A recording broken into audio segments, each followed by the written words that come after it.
मेरी तरफ से जितने भी यहाँ पे स्टूडेंट्स और टीचर्स पहुँचे हैं उनको भगत सिंह के जन्मदिन पे बहुत सारी बधाइयाँ, क्योंकि भगत सिंह एक वो रोशनी थे जो पूरे हिंदुस्तान को एक इतनी रोशनी दे गए जो हम लोगों से शायद संभाली नहीं गई। ये एक सच्चाई है, जो वो चाहते थे वो आज नहीं हुआ। उन्होंने गोरे अंग्रेजों को तो भगा दिया, लेकिन काले अंग्रेज उसी सीट पे दोबारा आके बैठ चुके हैं। और हम लोगों को ये लगता है कि शायद हम लोगों में वो काबिलियत नहीं है जो भगत सिंह में है, क्योंकि हम लोग जो माहौल देख रहे हैं उसके अकॉर्डिंग कि हम लोग इन काले अंग्रेजों को भगा सकें।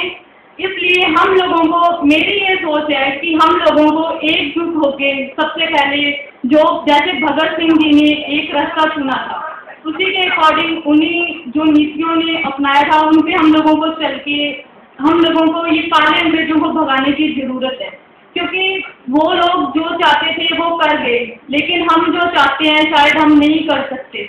क्यों नहीं कर सकते? क्यों? हम लोग अंदर से वीक हैं। हम लोग सोचते हैं चल जो हो रहा है हम लोगों को क्या फ़र्क पड़ता है। अगर हम हमारी फैमिली में से कोई रिश्वत ले रहा है तो हम लोग सोचते हैं नहीं, अगर पापा लेंगे तो अभी तभी हम बड़ी गाड़ी में घूमेंगे। लेकिन ये हम लोग नहीं सोचते कि हम लोग जो हमारे फादर रिश्वत ले रहे हैं वो किस गरीब के घर से आ रही है, क्योंकि अमीर कभी रिश्वत नहीं देते, क्योंकि उनके काम तो एक अप्रोच से ही हो जाते हैं। गरीब इंसान की जेब से पैसा जाके हमारे घर में जिनके फैमिलियों में बड़े बड़े ऑफिसर हैं उनके बच्चों के लिए उनकी सारी इच्छाएं पूरी होती हैं। इसलिए हम लोगों को ये सोचना चाहिए कि हम लोग जो सोच के चलते हैं कि हम लोग बड़ी गाड़ियाँ हो ये हो, लेकिन वो सारी अपने खून कमाई से होनी चाहिए, ना कि एक रिश्वतखोरी से होनी चाहिए। दूसरी बात ये कि भगत सिंह जी ने चाहा था कि आज़ादी आए, लेकिन उनको शायद ये नहीं पता था कि आने वाली नौजवान पीढ़ी आज़ादी को नहीं संभाल पाएगी। अगर ऐसा देखा जाए कि उस टाइम से आज का कंपैरिजन किया जाए तो ये है कि इससे अच्छा तो हम उसी टाइम थे, क्योंकि हम लोग आज कहाँ पे खड़े हैं। कभी सोचा आप लोगों ने? क्योंकि हम लोग ना आज़ाद हैं ना गुलाम हैं, हम लोग बीच के एक तलवार लटक रही है, पता नहीं हम किस टाइम कौन सी पटड़ी पे आ जाए।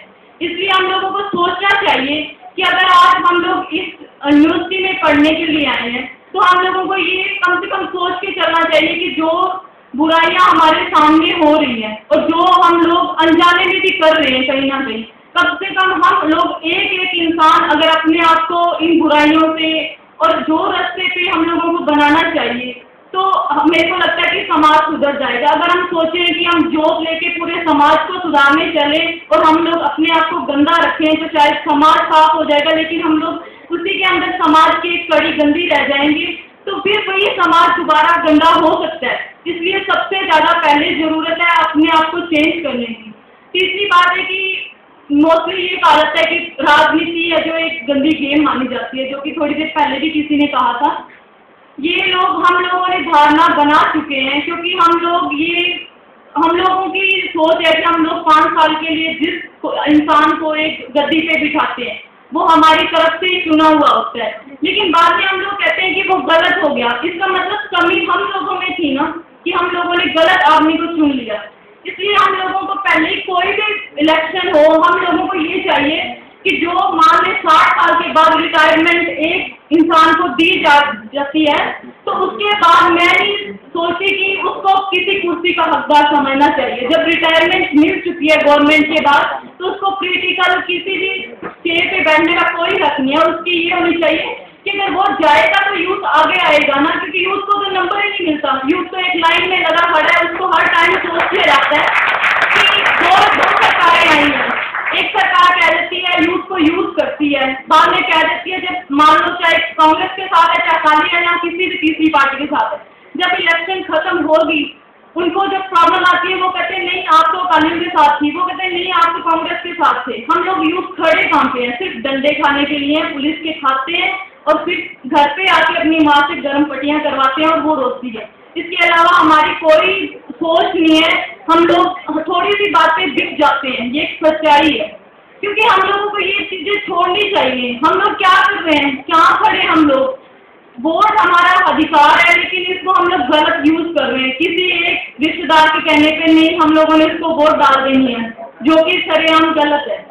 इसलिए हम लोगों को यूथ को आगे आना चाहिए, क्योंकि यूथ को कहने के लिए मान लेते हैं कि यूथ हिंदुस्तान की रीढ़ की हड्डी है, लेकिन मैं कहती हूँ कि रीढ़ की हड्डी टूट चुकी है। चुकी है।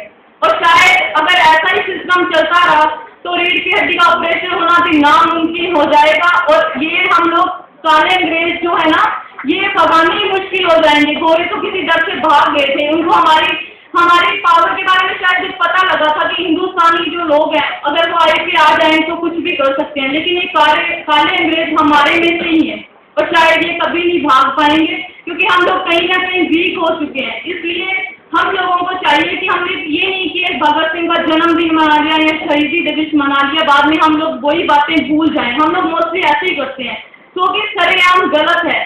एक दिल से मनाना, हम लोग मानते हैं कि फ्रांस में हम लोगों ने मिलकर अच्छा काम किया है, लेकिन आप लोगों को ये चाहिए कि हम लोगों के लिए भी ये बात लागू होती है कि हम लोग आज यहाँ पे बोल जाते हैं, कल को हम लोग ये बातें भूल जाएं कि नहीं हम लोगों ने वहाँ पे भी मनाया था। लेकिन जो बातें हैं उनको हमेशा के लिए अपने लाइफ में लागू करनी चाहिए, तभी हम लोग कुछ कर पाएंगे, नहीं तो कुछ नहीं। इतने सालों से जन्मदिन मनाए जा रहे हैं और हर साल निकलते जा रहे हैं और हम कहाँ खड़े हैं, वहीं खड़े हैं, समाज वहीं खड़ा है, हम लोग चाह के भी कुछ नहीं चेंज कर पा रहे।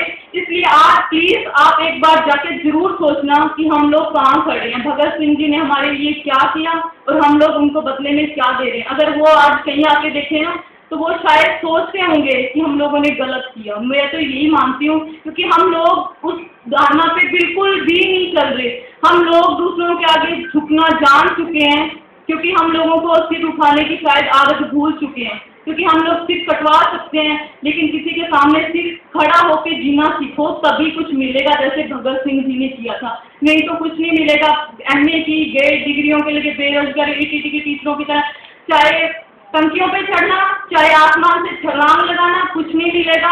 घर में वही लड़कियों ने रोटियां बनानी है और लड़के ने 50-60 की दिहाड़ी कमानी है, इसके अलावा कुछ नहीं मिलेगा। और खास करके लड़कियों के लिए जरूरी है कि अपने आप को पहचानो।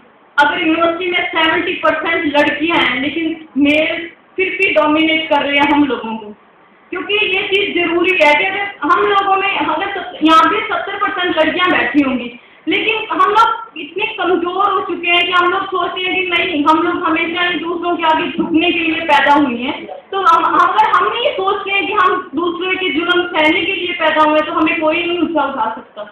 दूसरी बात, मेल कभी भी हमारा दुश्मन नहीं था, क्योंकि अगर हम लोग मेल के साथ चलेंगे, अगर हम लोग अपनी काबिलियत को खुद पहचानेंगे तो मेल ऐसा नहीं करेगा कि वो हमारी बुराई करेगा।